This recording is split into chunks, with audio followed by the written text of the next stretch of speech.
Assalamualaikum warahmatullahi wabarakatuh. Bismillahirrahmanirrahim. Ashhadu an la ilaha illallah wa ashhadu anna Muhammadar Rasulullah. Allahumma salli ala sayyidina Muhammad wa ala ali sayyidina Muhammad. Rabbi israh li sadri wa yassir li amri wahlul 'uqdatam min lisani yafqahu qawli. Amin. Bismillahirrahmanirrahim. Salam hormatku, salam ta'zimku selalu buat para sahabat-sahabatku tercinta, baik yang ada di dalam ataupun yang ada di luar negeri. Semoga kita semua senantiasa selalu di dalam lindungan Allah Subhanahu wa ta'ala. Amin ya rabbal alamin. Bismillahirrahmanirrahim. Mari kita buka surat Al-Furqan. Semoga Allah meridhoi kita semua untuk memahami makna mutasabbihat, makna yang terrahasia, makna yang sebenar-benarnya di dalam surat Al-Furqan yang kita kaji saat ini. Amin ya rabbal alamin.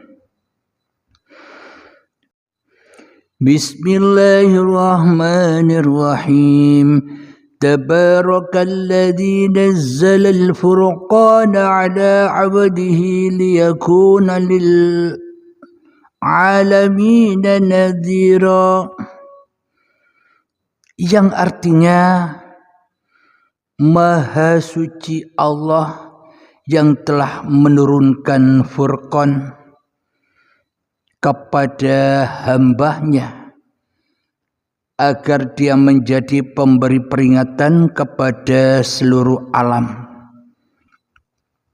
Jadi penafsir Al-Quran ini menafsiri Furqan itu adalah Al-Quran kepada hambanya, yaitu Muhammad Rasulullah sallallahu alaihi wasallam.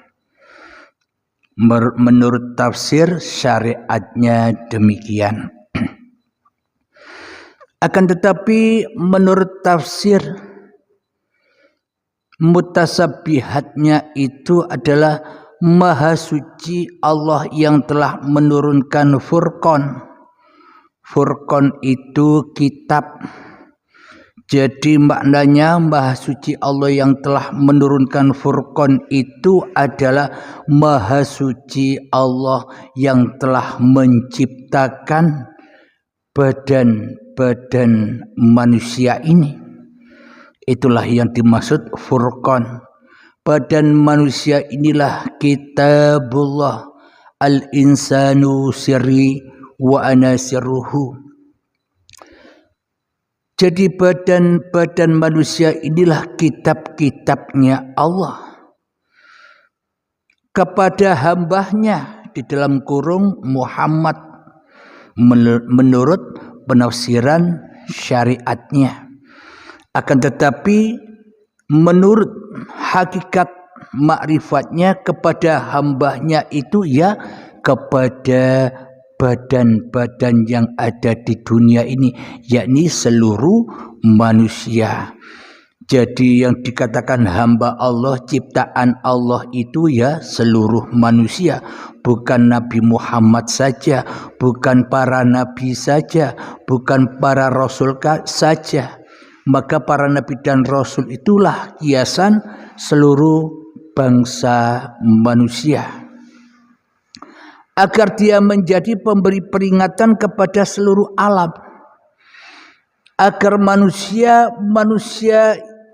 itu memberi peringatan kepada seluruh alam. Maknanya manusia bisa membaca alam ini, manusia bisa menyaksikan alam ini. Ayat yang selanjutnya, alladzi lahu mulkus samawati wal ardi wa lam yattakhidh waladan wa lam yakul lahu syarikun fil mulki wa khalaqa kulla syai'in faqaddarahu taqdira. Yang artinya yang memiliki kerajaan langit dan bumi, tidak mempunyai anak, tidak ada sekutu baginya dalam kekuasaannya, dan dia menciptakan segala sesuatu lalu menetapkan ukuran-ukurannya dengan tepat.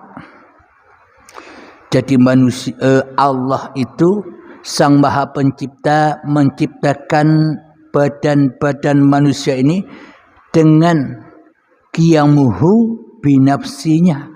Jadi memang beda-beda perannya, karena Allah berdiri di dalam segala sesuatu. Jadi tak akan pernah sama wujud-wujud segala sesuatu itu. Bila ditarik kepada wujudullah, maka wujudnya segala sesuatu itu adalah dari wujudullah. Ayat yang ketiga, wattakhadhu min dunihi alihatan la yakhluquna syai'an wa hum yukhlaquna wa la yamlikuna li anfusihim darran wa la naf'an wa la yamlikuna mautan wa la hayatan wa la nusyura. Yang artinya, namun mereka mengambil Tuhan-Tuhan selain Dia untuk disembah, padahal mereka tidak menciptakan apapun, bahkan mereka sendiri diciptakan dan tidak kuasa untuk menolak bahaya terhadap dirinya, dan tidak dapat pula mendatangkan manfaat, serta tidak kuasa mematikan, menghidupkan, dan tidak pula membangkitkan. Shadaqallahul azim. Inilah yang kami maksud di dalam judul ini, yakni Tuhan yang mati. Kenapa Tuhan yang mati? Karena manusia telah menjadikan Tuhan-Tuhan hawa nafsunya sendiri di dalam hatinya daripada Tuhan yang menciptakan hawa nafsu itu sendiri. Manusia mempertuhan-tuhankan dirinya daripada mentuhankan Tuhan yang telah menciptakan dirinya. Inilah yang dimaksud Tuhan yang mati. Tuhane ora kanggo, Allahnya tidak bermanfaat bagi manusianya. Bapaknya tidak bermanfaat bagi manusianya, romonya tidak bermanfaat bagi manusianya, gustinya tidak bermanfaat bagi manusianya. Kenapa? Karena manusia mentuhan-tuhankan dirinya sendiri di dalam hatinya. Karena manusianya merasa lebih wujud daripada wujud Tuhan yang menciptakan wujudnya. Manusia merasa lebih hidup daripada Tuhan yang telah menghidupkannya. Manusia merasa lebih kuasa daripada Tuhan yang menguasainya. Karena itulah Tuhan bagi manusia itu telah mati di dalam hati manusianya, karena manusianya tidak bertuhan kecuali hanyalah mentuhankan hawa nafsunya sendiri sebagai Tuhan yang disembahnya. Padahal manusia itu tidak bisa menciptakan apa-apa. Padahal manusia itu tidak bisa mematikan, tidak bisa menghidupkan. Bagaimana mungkin manusia bisa apa-apa? Bagaimana mungkin manusia bisa bersiapa-siapa? Bagaimana mungkin manusia bisa menghidupkan dan mematikan? Sementara manusia itu sendiri benda mati.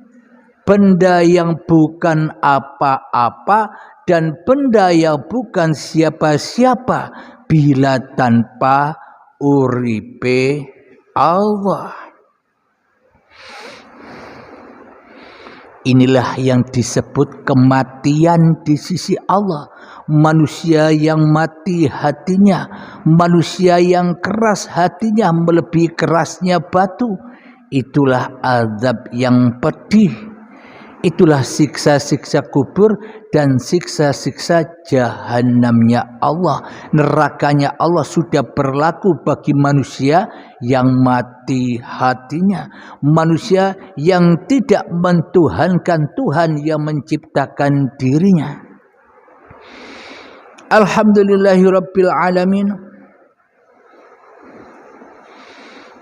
Jadi diturunkannya para nabi dan para rasul itu gunanya untuk menyeru segenap manusia, untuk mengajak seluruh umat manusia agar manusianya bangkit dari kuburnya, agar manusianya bangkit dari tidurnya, agar manusianya bangkit dari mimpinya, agar manusianya bangkit dari ketidaksadarannya selama ini mempergunakan akal hanyalah untuk pemuas dirinya sendiri. Manusia tidak mempergunakan akal untuk memfikirkan dari mana aku datangnya, dari siapa aku tercipta, dan harus kemana aku kembali. Nanti manusia tidak memikirkan itu. Manusia hanya bermain-main saja di dalam kehidupan dunia ini. Alhamdulillahirabbil alamin. Jadi itulah manusia-manusia yang mati hatinya, yang belum sadar bahwa dirinya adalah hamba kekasihnya Allah.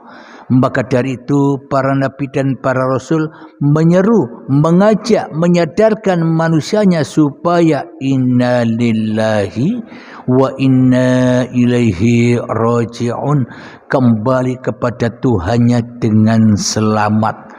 Kenapa? Karena seluruh para nabi dan seluruh para rasul itu agamanya hanyalah agama yang satu, yakni selamatnya hati manusianya menuju kepada Tuhannya. Itulah agamanya para nabi dan agamanya para rasul, bukan agama Islam. Islam hanya nama saja.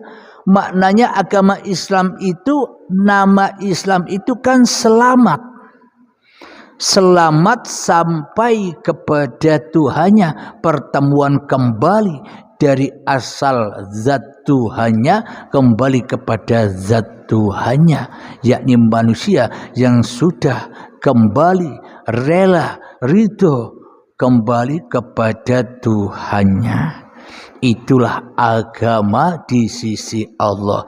Itulah agamanya para nabi dan agamanya para rasul.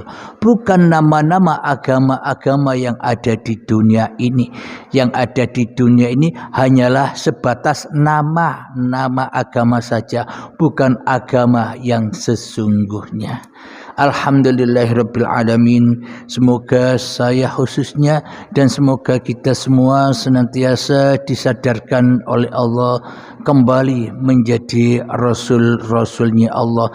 Jangan jadi rasul-rasul iblis dan setan, jangan jadi rasul-rasul, jangan jadi utusan-utusan hawa nafsu kita sendiri. Maka dari itu